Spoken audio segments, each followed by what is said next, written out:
La vie est sérieuse. Nous sommes ici pour apprendre, grandir, nous instruire et obtenir le meilleur de nous-mêmes. C'est important, car certaines personnes réussissent très bien alors que d'autres peinent. Réfléchissons attentivement, gagner ou perdre, réussir ou échouer, tout compte. Nous devons prendre notre avenir au sérieux, pour nous-mêmes et pour nos familles. C'est pourquoi la première étape pour passer une excellente année est de se prendre au sérieux, étudier, apprendre, grandir, changer et se développer. N'oubliez pas d'apprendre de vos expériences. Si vous voulez résoudre des problèmes ou saisir des opportunités, vous devez continuer à apprendre. Nous ne pouvons pas simplement vous donner un plan et espérer que tout se passera bien. Il faut consacrer du temps à apprendre et à s'améliorer. Quand les choses vont mal, ne vous découragez pas, apprenez-en et essayez encore. C'est ainsi que la vie s'améliore, en nous instruisant nous-mêmes. Ne soyez pas paresseux en matière d'apprentissage et de développement personnel. C'est pour cela que vous avez entendu des gens partager leurs histoires et leurs idées. Apprendre est la clé de la richesse et du changement. Alors, apprenons, réalisons nos rêves et devenons plus intelligents ensemble. Quelques disciplines simples pratiquées chaque jour suffisent pour démarrer un tout nouveau processus, une toute nouvelle vie. Et si vous maintenez ce processus non seulement dans vos habitudes de santé, mais aussi dans celles liées à l'argent, à la communication, aux ventes, au management et à toutes vos autres habitudes, vous commencerez à éliminer les erreurs et à les remplacer par des disciplines éprouvées. Je vous assure que vous pouvez entamer ce processus de transformation de vie dès aujourd'hui.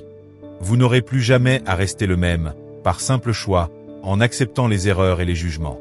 Quelques disciplines simples peuvent générer une richesse inimaginable. Laissez le miracle de tout ce qui est disponible agir pour vous et commencez à travailler sur votre intériorité, sur votre philosophie, votre attitude, votre personnalité, votre langage, le don de la communication, sur toutes vos capacités. Et si vous commencez à opérer ces changements personnels, je vous garantis que tout changera pour vous. En travaillant sur vous-même, vous apporterez plus de valeur au partenariat, au mariage, à la franchise, à la corporation, à l'entreprise, à la communauté, à la nation. Le développement personnel est la meilleure contribution que vous puissiez apporter aux autres. Ce n'est pas une tâche à accomplir à la hâte s'il n'en est pas question, mais ne perdez pas de temps. Voici le moment d'agir. Quand l'idée est forte et l'émotion intense, c'est le moment d'agir. N'utilisez pas les excuses que certains avancent, c'est ce qu'on appelle le langage des pauvres. Changez d'angle, de langage, d'idée, de stratégie. Commencez par les disciplines les plus simples et ne dénigrez aucune d'elles. La plus petite des disciplines initie le processus de transformation de la vie. Et si vous investissez dans ce que l'on appelle la discipline, vous pourrez obtenir tout ce que vous désirez. C'est le début d'un miracle. Si vous vous améliorez, tout s'améliorera pour vous. Quel message clair! On m'a dit, si tu changes ta philosophie, si tu changes tes habitudes, si tu affines ta pensée, si tu acceptes de nouvelles disciplines, si tu tournes la page sur ton passé pour embrasser une nouvelle vie, de nombreuses choses remarquables t'arriveront. Voilà ce que nous devons apprendre à faire. Je ne suis pas allé travailler pour essayer de changer les circonstances. Je suis allé travailler pour essayer de me changer moi-même. J'ai retenu la promesse que mon professeur m'a transmise. Si je changeais, mes revenus changeraient, mon compte en banque évoluerait, mon futur se transformerait. Et, en effet, sa promesse s'est réalisée pour moi. Les entreprises étaient à peu près les mêmes, les salaires restaient constants, les circonstances autour de moi demeuraient inchangées, mes proches négatifs restaient les mêmes, mais moi, je n'étais plus le même. C'est ainsi que ma vie a changé. Tout a commencé par un changement intérieur il y a de nombreuses années. Nous n'avons pas à changer ce qui se passe là dehors, c'est le vent qui souffle. Tout ce que nous devons faire, c'est changer ce qui se passe en nous, ici et maintenant. Il existe plusieurs façons d'y parvenir. Le premier domaine, que j'appelle le développement personnel, consiste à apprendre de ses propres expériences. C'est assez simple, apprenez de ce qui vous arrive. Revenez sur les derniers mois. Avez-vous fait des erreurs? Comment pourriez-vous les corriger pour l'avenir? Regardez l'année passée. Avez-vous bien agi ou mal agi? Corrigez cela pour l'année prochaine. Monsieur Chamadi, lorsque je l'ai rencontré pour la première fois, Monsieur Ran, comment allez-vous? Vous êtes dans le domaine depuis 6 ans. Je lui ai répondu que ça n'allait pas très bien. Il m'a alors conseillé, je vous suggère de ne plus agir ainsi. Quelle analyse rapide et pertinente de ma situation. Il a ajouté, si vous continuez ainsi, les 6 prochaines années seront comme les 6 dernières. Vous ne voulez pas que cela se reproduise. Changeons les choses. Alors, apprenez de vos expériences personnelles. Ensuite, apprenez des expériences des autres, que ce soit votre professeur, vos amis, vos collègues, ou encore les personnes que vous rencontrez et qui peuvent vous transmettre leurs expériences, ce qui leur est arrivé, les erreurs qu'ils ont commises, comment ils les ont corrigées, comment ils ont transformé leur santé, leur compte en banque, leurs revenus et leur avenir. Il y a deux types de personnes dont nous pouvons apprendre. D'un côté, les personnes qui ont échoué. C'est dommage, car les échecs ne donnent pas de séminaire, n'est-ce pas? Ce serait pourtant précieux qu'ils nous expliquent comment ils ont tout perdu, sacrifié leur santé, leurs amitiés, et comment tout s'est effondré. Mais il faut aussi apprendre des personnes positives qui ont réussi. Elles jouissent d'une bonne santé et de compétences. On leur demande « Comment êtes-vous devenu aussi en forme ?» ou « Comment êtes-vous devenu aussi compétent ?» On leur demande aussi comment elles ont pu obtenir de si bons revenus en si peu de temps. Voici donc ce qui est important dans le développement personnel et l'apprentissage auprès des autres. 1. Par l'observation, nous apprenons en regardant. Nous observons les personnes qui réussissent dans leur domaine, que ce soit dans le sport ou en affaires, et nous remarquons leur discipline. 2. Par l'écoute, apprenez en écoutant. Écoutez le sermon du dimanche matin, les conférences, les enseignants, ceux qui ont quelque chose de bon à dire. 3. Par la lecture, c'est primordial. Lisez autant de livres que vous le pouvez au cours de votre vie. Monsieur Chat m'a initié à la lecture en me faisant constituer une belle bibliothèque, et j'ai commencé à tenir un journal. L'un des enseignements majeurs de mon professeur fut de toujours noter ce qui vous marque. Ne te fie pas à ta mémoire, disait-il. Si tu entends quelque chose de bien, note-le immédiatement. Je vous conseille de faire de même. Notez les poèmes, les idées qui vous impressionnent lors d'un cours, les concepts que vous découvrez dans un magazine. Conservez ces notes dans un journal, car elles vous seront précieuses tout au long de votre vie. Je souhaite que vous puissiez, vous aussi, capturer ces valeurs afin d'y revenir plus tard, les revoir et en tirer profit. Travaillez sur vous-même plus que sur votre travail. Développez vos compétences, apprenez les leçons, suivez les cours et assimilez tout ce qui vous est enseigné. Par la suite, vous pourrez trier ce qui est utile pour vous et affiner ces connaissances pour votre entreprise, votre vie et votre futur. L'essentiel est de commencer ce processus de changement personnel. Passons maintenant à la fixation d'objectifs. Nous devons envisager l'avenir. Pour fixer des objectifs, c'est très simple. 1. Décidez ce que vous voulez. Prenez un moment, asseyez-vous et demandez-vous « Qu'est-ce que je veux ? De quelles compétences ai-je besoin ? Quels revenus souhaite-je obtenir à l'avenir ? Quel lieu aimerais-je visiter ? Quelles habitudes souhaiterais-je adopter ? Quel type de relation et d'amitié désirez-vous ? 2. Une fois que vous avez défini ce que vous voulez pour l'avenir, faites une liste. Quand l'avenir devient clair, le prix à payer devient plus facile à supporter, car il faut se rappeler que pour chaque promesse, il y a un coût. Tout le monde doit payer le prix, accomplir l'effort, respecter les disciplines. J'ai découvert que si la promesse est claire et puissante, le prix est facile à payer. La première étape consiste à définir clairement cette promesse, puis à déterminer le prix à payer. Je vous assure que le prix sera facile à supporter si vous rendez votre vision du futur limpide et si vous vous engagez sérieusement pour obtenir toutes les valeurs de la vie que vous désirez. Croyez-moi, c'est un prix que n'importe qui peut payer. Mon meilleur conseil est, si j'ai pu le faire, vous le pouvez aussi. Commencez à fixer vos objectifs et laissez-vous inspirer par l'excitation de réaliser ce que vous voulez pour l'avenir. L'un des grands avantages de fixer des objectifs est ce qu'ils font de vous lorsque vous les atteignez. Mon professeur m'avait conseillé, quand j'avais 25 ans, « Jim, pourquoi ne pas te fixer comme objectif de devenir millionnaire ? Je suis là pour t'aider. » Il m'a expliqué que ce qui comptait, ce n'était pas tant le million lui-même, mais ce que cela ferait de vous en l'atteignant.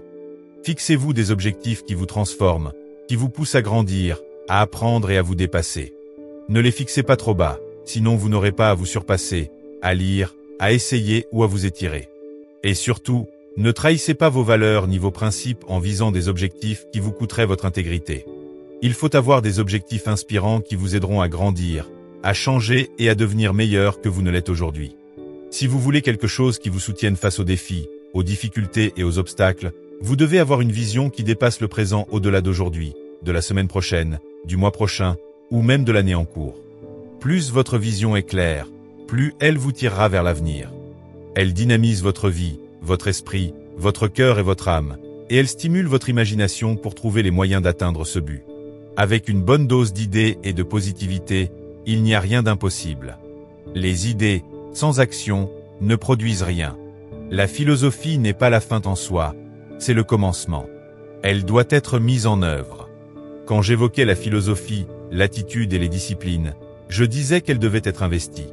Si vous investissez dans ces domaines, elles produiront des résultats. Tout ce que vous avez à faire, c'est de renverser la situation. Quelques disciplines simples pratiquées quotidiennement suffisent à créer le succès. Le premier jour n'est pas la fin, mais le commencement d'une nouvelle ère. Chaque nouvelle discipline a un impact sur l'ensemble, chaque petite action compte. Ne sous-estimez pas l'importance d'une action minime, car une fois que vous commencez à obtenir des résultats, vous trouverez l'inspiration pour continuer, encore et encore. Pour que ce processus fonctionne, nous devons d'abord maîtriser l'art de la discipline, la maîtrise de soi et la constance dans cette autodiscipline. Peu importe à quel point vous êtes intelligent ou combien vous savez, si vous ne mettez pas ces connaissances en pratique, elles ne servent à rien. Peu importe que vous soyez diplômé des meilleures écoles si vous êtes coincé dans un emploi mal rémunéré, ou que vous assistiez à tous les séminaires, si vous n'appliquez pas ce que vous avez appris. La connaissance appliquée est bien meilleure que la simple connaissance. Une fois que vous avez appliqué vos connaissances, étudiez les résultats, affinez votre approche, essayez, observez, ajustez et réessayez. Vos efforts finiront par produire des résultats remarquables, et la joie que vous tirez de vos réussites vous motivera à continuer. Bientôt, vous vous retrouverez entraîné dans une spirale de succès, une ascension verticale vers la réussite. Il faut une autodiscipline constante pour maîtriser l'art de fixer des objectifs, de gérer son temps, de diriger, de gérer sa vie familiale et ses relations. Sans une autodiscipline quotidienne, les résultats que vous attendez seront sporadiques et insaisissables. Il faut un effort constant pour gérer efficacement votre temps. Sinon vous serez constamment frustré et votre temps sera accaparé par ceux dont les exigences sont plus fortes que les vôtres. Il faut de la discipline pour vaincre ces voix intérieures qui vous rappellent la peur de l'échec, du succès, de la pauvreté ou d'un cœur brisé. Il faut de la discipline pour persévérer quand cette petite voix intérieure évoque l'éventualité de l'échec, pour admettre ses erreurs et reconnaître ses limites. L'ego humain nous parle parfois, nous incitant à surestimer notre valeur au-delà de nos résultats, ce qui nous pousse à exagérer et à manquer d'honnêteté. Il faut de la discipline pour être totalement honnête avec soi-même et avec les autres. Il faut également de la discipline pour changer une habitude, car les habitudes se forment petit à petit chaque jour. Une fois établies, elles agissent comme un câble géant, un instinct presque incassable, que seule une activité disciplinée à long terme peut modifier.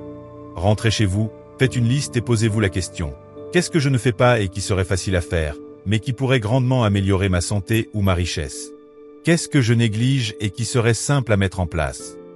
Répondez à ces questions pour vous-même, sans avoir besoin de partager vos réponses publiquement. Voici comment déclencher un miracle dans votre vie. 1. Faites ce que vous pouvez. Dressez la liste des choses que vous pourriez faire mais que vous avez remises à plus tard, et commencez à vous en occuper. Il n'y a pas de meilleur point de départ pour un changement personnel qui affectera votre compte en banque, votre futur, vos revenus, tout ce que vous êtes que de commencer par ce que vous devriez déjà faire. Par exemple, si vous savez que votre mère, qui vit en Floride, attend une lettre depuis 6 mois, prenez le temps de l'écrire dès aujourd'hui. 2. Faites de votre mieux. Si ce n'est pas déjà votre philosophie, je vous invite à l'adopter. L'un des meilleurs textes anciens dit « Quoi que tes mains entreprennent, fais-le de tout ton cœur, avec toute ta force et toute ta puissance. » Quelle belle philosophie! Adopter cette mentalité peut révolutionner votre vie. Beaucoup de gens arrivent en retard, se relâchent, partent plus tôt, ils pensent qu'ils font de leur mieux en fournissant à peine la moitié d'un effort, tout en récoltant le fruit d'une journée complète de travail. Ils ignorent que les graines de leur propre désastre sont semées par la faiblesse de leur philosophie personnelle. Ce n'est pas l'économie qui déterminera vos 6 prochaines années, c'est votre vision du travail, de l'activité, du miracle, du sol, de la graine, du soleil, de la pluie, des banques, de l'argent, des entreprises, des écoles et de tout ce qui se passe autour de vous. C'est votre philosophie, votre attitude et surtout, votre capacité à agir. Nous appelons tout cela le processus de transformation de la vie, un miracle qui se réalise grâce à une autodiscipline constante. Mettez en place une discipline quand l'émotion est forte et l'idée est claire et puissante. Par exemple, si quelqu'un parle de bonne santé et que cela vous touche, procurez-vous un livre sur la nutrition avant que l'idée ne s'estompe, avant que l'émotion ne refroidisse. Allez chercher le livre, commencez votre bibliothèque, engagez-vous dans le processus. Faites des pompes, tombez au sol, agissez. Sinon, Toute cette sagesse sera vaine et l'émotion passera, à moins que vous ne l'investissiez dans une activité disciplinée. Capturez cette émotion, transformez-la en discipline. Par exemple, une promenade autour du pâté de maison peut vous inspirer à acheter une pomme, à aller chercher un livre, à tenir un journal, à développer vos compétences. Chaque discipline influence les autres. Chaque manque en entraîne un autre. La clé est de combler ces manques et d'instaurer de nouvelles habitudes. Vous amorcerez ainsi un tout nouveau processus de vie. La valeur suprême de la discipline réside dans l'estime de soi. Beaucoup enseignent l'estime de soi de nos jours, mais sans la relier aux disciplines. Le moindre manque de discipline finit par éroder notre psyché. L'une des plus grandes tentations est de se relâcher un peu, de ne pas donner le meilleur de soi-même, ce qui finit par miner notre esprit. Même un léger relâchement, au lieu de donner le meilleur de soi, affectera non seulement vos résultats, mais aussi votre philosophie personnelle. D'un autre côté, si trop de temps s'écoule entre le moment où vous prenez conscience d'un besoin de changement et le moment où vous passez à l'action, c'est ce qu'on appelle la procrastination, remettre à demain au lieu d'agir aujourd'hui. La procrastination, c'est le contraire de la discipline. La petite voix en nous dit « fais-le plus tard ». Mais la discipline nous crie « fais-le maintenant, donne le meilleur de toi-même aujourd'hui, demain et toujours », jusqu'à ce que l'action vertueuse devienne instinctive. La procrastination dit « plus tard, demain, quand j'aurai une chance ». Elle vous incite à faire juste assez pour vous débrouiller ou pour impressionner les autres, mais pas ce qui doit être fait. À chaque instant, nous faisons face à ces deux choix, agir maintenant ou remettre à plus tard. La discipline et la procrastination représentent le choix entre une existence disciplinée, porteuse de succès et de satisfaction, et la voie facile qui ne mène qu'à la médiocrité. Les récompenses d'une vie disciplinée sont grandes, même si elles se manifestent souvent dans le futur, tandis que celles du manque de discipline sont immédiates mais bien moindres en comparaison. Par exemple, une journée amusante à la plage peut être une récompense immédiate d'un manque de discipline, alors qu'une récompense future de la discipline pourrait être de posséder la plage. Pour la plupart, nous choisissons le plaisir d'aujourd'hui plutôt que la fortune de demain. Comment se débarrasser des distractions faciles? Comment garder l'esprit concentré sur vos objectifs? Comment adopter l'attitude de tout faire et de le faire maintenant? Comment choisir la discipline plutôt que la procrastination? Comment rester focalisé sur vos ambitions, éviter les bavardages autour de la machine à café? Il faut vraiment travailler sur votre autodiscipline quotidienne, sinon vous finirez par être distrait par des pensées négatives, des personnes négatives, des discussions futiles, ou même par vos propres doutes. Ne sous-estimez jamais le pouvoir des influences extérieures et de vos associations, ni la puissance de votre propre autodiscipline constante. Regardons de plus près la discipline, en 3 étapes pour devenir discipliné. 1. La véritable discipline. Ce n'est pas l'option la plus facile. La plupart préfèrent se lever à 10 heures plutôt qu'à 6. Il est plus simple de se coucher tard, de dormir tard, d'arriver en retard, de partir tôt, de ne pas lire, de regarder la télévision au lieu d'ouvrir un livre, de faire juste assez au lieu de tout faire. Attendre est toujours plus facile qu'agir. Essayer est plus simple que faire. Imaginez une vie sans avoir à faire son lit le matin, à nettoyer son garage, à payer ses impôts ou à se rendre au travail, ce serait fascinant. Mais en réalité, le système dans lequel nous vivons est conçu pour que les choses les plus faciles soient les moins rentables, et les plus difficiles, les plus profitables. 2. La discipline est une activité à temps plein. La meilleure forme de discipline est l'autodiscipline constante. La même discipline nécessaire pour faire son lit chaque jour est celle requise pour réussir en affaires. Organiser son garage exige la même discipline que d'organiser son entreprise. Si vous êtes discipliné dans un domaine et paresseux dans un autre, la paresse finira par prendre le dessus et détruire votre discipline. 3. La discipline repose sur un ensemble de normes que l'on s'impose. C'est un code de conduite personnelle. Une fois ces normes adoptées, il faut s'engager à les respecter. Sinon, aucune activité disciplinée n'est possible. Pour devenir constamment autodiscipliné, il faut aussi adopter une philosophie qui promet une récompense multiple pour chaque effort discipliné. Tout ce qui a de la valeur exige de la discipline. Par exemple, les enfants ont besoin d'une discipline inébranlable pour comprendre ce qui est bien et mal, pour adopter un comportement acceptable et connaître les limites. La forme la plus précieuse de discipline est celle que l'on s'impose à soi-même. N'attendez pas que la situation se dégrade au point que quelqu'un d'autre doive vous imposer la discipline. Votre vie, la mienne, celle de chacun d'entre nous servira soit d'avertissement, soit d'exemple. En fin de compte, c'est votre propre discipline qui agit comme un catalyseur magique, donnant du corps et de la profondeur à vos ambitions et vous permettant d'atteindre vos rêves. Les êtres humains ont aussi besoin de mots. Les mots nourrissent l'esprit, lui donnent vie et lui procurent de la perspicacité. L'esprit doit être exercé, affiné et stimulé par le débat. Nous avons besoin de représenter les deux faces du drame humain. C'est pourquoi nous étudions le bien et le mal, la santé et la maladie.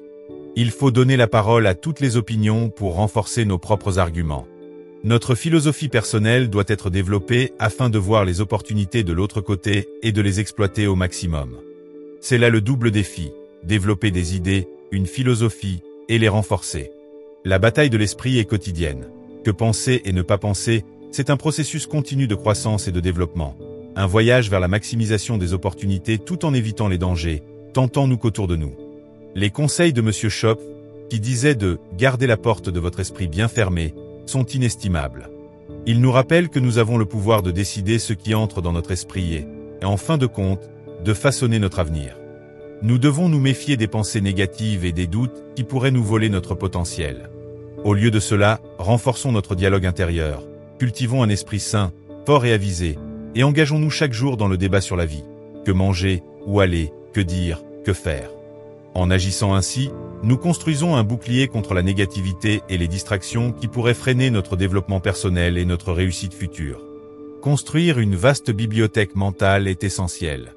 Celle-ci comprend des ressources visuelles, comme des vidéos, et des ressources auditives, telles que des podcasts ou des livres audio. Cependant, il est crucial de ne pas se contenter de friandises mentales superficielles ou divertissantes. Nous devons rechercher des perspectives diversifiées, débattre des idées et tirer nos propres conclusions.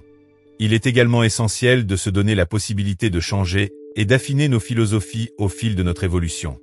Votre bibliothèque devrait refléter votre engagement envers le développement personnel, montrant que vous êtes prêt à apprendre, à débattre et à évoluer pour atteindre vos objectifs.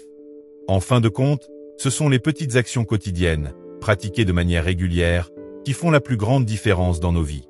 En vous engageant dans ces disciplines, vous pouvez tracer le chemin vers l'avenir que vous désirez, éviter la désillusion et vous assurer d'arriver là où vous voulez vraiment être. C'est le moment de transformer les 10 prochaines années. Parfois, il faut affronter la réalité et la vérité de front. Quand j'ai rencontré M. Schopf, j'avais 25 ans et lui 44, fort de toute son expérience, me posant des questions difficiles. Il m'a demandé « Lis-tu les livres qui t'emmèneront là où tu veux aller dans les 5 prochaines années ?» Quelle question brillante! Vous êtes soit engagé dans vos disciplines, soit pas du tout. Nous devons éviter de rester dans l'illusion en espérant sans agir, en souhaitant sans faire. L'essentiel est d'évaluer notre situation et de déterminer quels changements nous devons apporter pour progresser chaque jour vers nos trésors, qu'ils soient mentaux, personnels, spirituels ou financiers. Un coaching dans ces domaines peut s'avérer inestimable. Prendre le temps d'écouter l'expérience et les idées de quelqu'un peut engendrer des moments de correction qui déclenchent des changements positifs dans notre vie au cours des 1, 3 ou 5 prochaines années. Nous avons tous besoin d'inspiration, mais elle doit souvent venir de notre propre motivation. Attendre que quelqu'un d'autre nous motive n'est pas une stratégie viable. Nous devons puiser notre vitalité émotionnelle dans les défis et les opportunités de la vie. Laisser les autres mener une existence médiocre, se lamenter sur des petites blessures ou se quereller pour des détails insignifiants, pas nous. Nous devons nous concentrer sur ce qui compte vraiment et faire en sorte que nos actions découlent de nos propres convictions, et non d'un suivi aveugle. Par ailleurs, être satisfait de ce que nous avons tout en poursuivant ce que nous voulons est un défi de taille. Développer notre style de vie implique d'apprécier les belles choses de la vie, d'étudier les arts et de viser le meilleur dans le temps dont nous disposons. Ce n'est pas une question de quantité, mais d'imagination et de choix d'être quelqu'un de sage, fort et bienveillant. Monsieur Cha m'a enseigné l'importance du style de vie, même dans les petites actions comme donner un pourboire au garçon qui cirait les chaussures, devenir une personne intègre et trouver de la joie dans la meilleure version de soi-même. Cela incarne une vie menée avec style. Dans la vie, l'attrait se trouve souvent dans le sens contraire de la facilité, mais en effectuant de petits changements, en élevant nos standards et en choisissant de vivre avec style, nous pouvons naviguer dans les difficultés et en sortir victorieux. La réussite consiste à apprendre à aller à contre-courant de la tendance négative habituelle, à surmonter la descente que la vie nous impose parfois. Comme une graine qui, en s'opposant à la gravité, pousse vers le haut malgré le poids du sol, la réussite implique de lutter contre le courant naturel de la négativité et de la médiocrité. Pensez à l'origine du mot « type » pourboire. qui signifiait à l'origine assurer la promptitude. Pour garantir un bon service, il faut offrir le pourboire dès le départ, assurant ainsi une expérience positive. La vie et le style reposent également sur l'équilibre, le soin des relations, le développement des amitiés et le renforcement des liens familiaux. Ces valeurs enrichissent nos vies bien au-delà de la richesse matérielle. La réussite ne se mesure pas à la quantité, mais à l'attitude, une attitude d'amélioration continue et d'appréciation des bénédictions de la vie. Cela commence par un changement de philosophie, d'état d'esprit et d'habitude. La clé est de ne pas négliger les petites actions qui mènent au succès, car l'inaction entraîne une spirale descendante qui touche tous les aspects de notre vie. La discipline est cruciale, elle impacte tous les domaines de notre existence et chaque action compte. La plus petite action, réalisée de manière régulière, peut provoquer des changements profonds. La valeur ultime de la discipline réside dans sa capacité à renforcer notre estime de soi. En donnant constamment le meilleur de nous-mêmes, nous fortifions notre caractère et notre influence. En fin de compte, créer la meilleure version de soi est un voyage de découverte personnelle, de croissance et de transformation. Cela commence par la décision de prendre le contrôle de notre vie, puis par la fixation d'objectifs, le développement d'un état d'esprit positif et la pratique de l'auto-soin. Chaque revers est une occasion d'apprendre, et chaque victoire, si petite soit-elle, mérite d'être célébrée. Alors, embrassez ce voyage, appréciez les bénédictions et ne cessez jamais d'évoluer vers la meilleure version de vous-même.